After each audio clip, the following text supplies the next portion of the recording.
Hi friends, it's Dr. Christine here, the brain doctor who knows how you feel. Lately, food sensitivity tests have been in the news. They are portrayed as being harmful to clients and their families. Your own doctor may have said the same to you. You wonder, what's it all about? Here's what's fact and fiction from my experience and training as a German-trained and licensed allergist. I will answer the top 5 questions we need to know. First, what is the difference between a true food allergy and a food sensitivity? Second, how can we test for an allergy or food sensitivity? Third, is it scientifically proven or not? And fourth, can a food sensitivity test be dangerous? And fifth and last, can a food sensitivity test be helpful? So here are the answers. Answer to question 1. What is the difference between a true food allergy and a food sensitivity? Now, there are different types of allergies, and some are still not well researched or understood.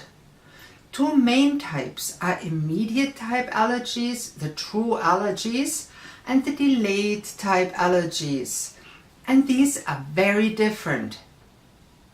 Let me tell you, immediate type allergies are IgE mediated, which means immunoglobulin E is responsible, which is a certain protein produced by our immune system.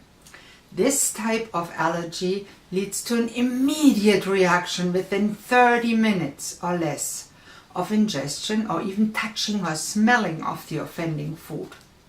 Typically we see swelling of lips, tongue or throat, itching hives on the skin, breathing difficulties, or even an immediately life-threatening anaphylactic shock where you lose consciousness. This allergy type usually gets tested with a skin test like a prick test, scratch test or needle test, or a blood test which tests the IgE antibody levels in your blood. Since the reaction is often immediate, it mostly is easy to determine the allergen this way. Affected people always have to carry an EpiPen because it can be otherwise life-threatening. Now, the second major type of allergies are delayed type allergies. There are different kinds of those. The most well-known are the sensitivities, sometimes also called intolerances. But that's a different thing than sensitivities if you look at it strictly. So those sensitivities are IgG mediated. IgG stands for immunoglobulin G, another protein produced by our immune system. The reaction, if any, doesn't occur until 12 to 72 hours after you take the offending food. Delayed type sensitivities are said by many people to cause a subclinical, like a festering reaction leading to inflammation and possibly contributing to mysterious diseases like autoimmunity and other chronic illnesses. Now here's the answer to question 2. How can we test for the delayed type allergy or food sensitivity? Now there are different tests for these delayed type food reactions. Some are much less proven, like the muscle test where you hold the food or even just think about the food, and the testing person tries to figure out whether this food makes your muscles weaker. Or a test about some kind of radiating energy with some kind of mysteriously frequency computers holding vials with the food or food extract in your hand. Do they never work? It depends. These tests are highly subjective and are based on the testing person's experience and their best guess. Then there are the blood tests, either as a finger prick or a blood draw from a vein. These blood tests for the levels of the IgG, the immunoglobulin G antibodies, which are supposed to be responsible for those food sensitivities. Skin patch tests are sometimes, although rarely done, because they rarely ever lead to a measurable result and are inconvenient and have to be read several times within the 72-hour window. Now here's the answer to question number 3. Is food sensitivity scientifically proven or not? Well, in the typical sense, it certainly is not. Science has brought us a long way in finding single causes of illness and finding single treatments. Standard for science is a controlled double-blind study, where neither the researcher nor the patient knows whether they are getting the real thing or a sham thing or treatment. Something like a placebo, a sugar pill.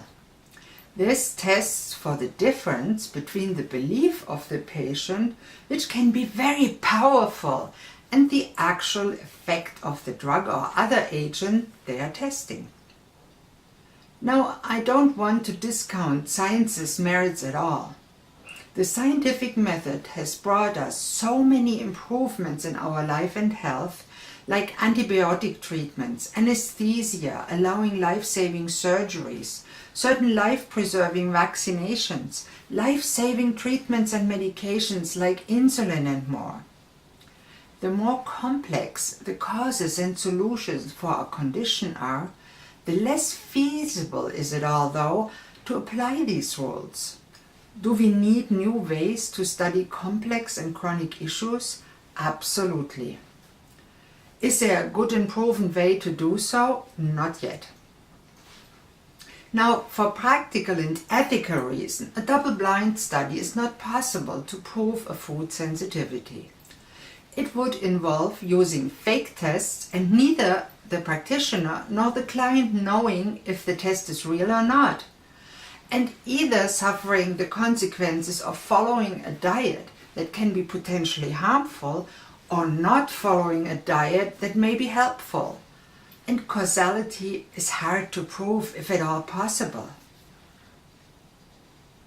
So conventional science does not count in case studies, since they go by averages. Conventional science, by definition, most people are not average, but do fall within a range between 2 standard deviations of average.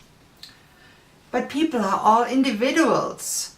This kind of average study makes sense to prove or disprove a hypothesis on something that is not very individual, like if a drug works or not. Now, here's the answer to question 4. Can a food sensitivity test be dangerous? Absolutely yes. Well, not the testing itself, but the way the results are communicated and applied can very well lead to dangerous and unintended consequences. Like with most tests, there are false positive results, which means that the test shows a reaction even though there's really none, and false negative results, which means the test comes back negative although there is a reaction. And this means that just doing the test and telling the client or patient to avoid all foods that come back positive is not appropriate and can lead to dangerous malnutrition, especially if applied to a growing child by a well-meaning mom. I have had clients tell me that after a practitioner told them that they were allergic to foods like dairy, gluten, which everyone seems to tell you nowadays, and a few more, she had no idea what to eat anymore. People may develop an anxiety around food and compulsively watch what they eat and their reactions, to an extent that equals an eating disorder, which is very unfortunate and can lead to serious health issues worse than the ones that originally led to the test. Now, here's the answer to question number 5, the last question. Can a food sensitivity test be helpful? My opinion, absolutely yes.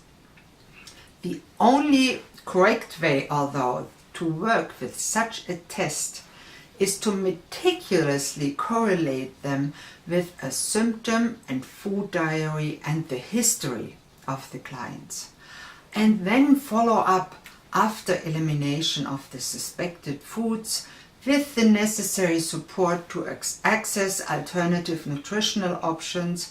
This can mean, besides detailed explanations and discussions, giving the client meal plans, shopping lists, and recipes to follow to ensure they get a wholesome nutrition, adding appropriate supplements if necessary, and then a follow-up or maintenance phase.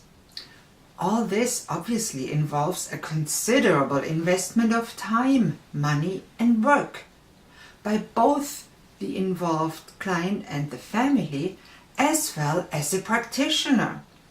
And that's why it's often not done.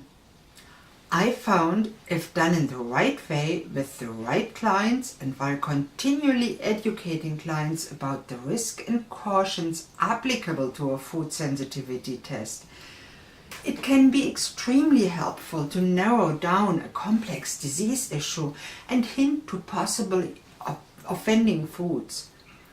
If correctly correlated with the history, symptoms, and food diaries, food sensitivity tests can enormously shorten the time to find out what, if any, food are contributing to a certain illness. Compare this with elimination diets that are tedious to follow, may lead to worse malnutrition, and often do not lead to tangible results because they fail to eliminate one or more reactive food.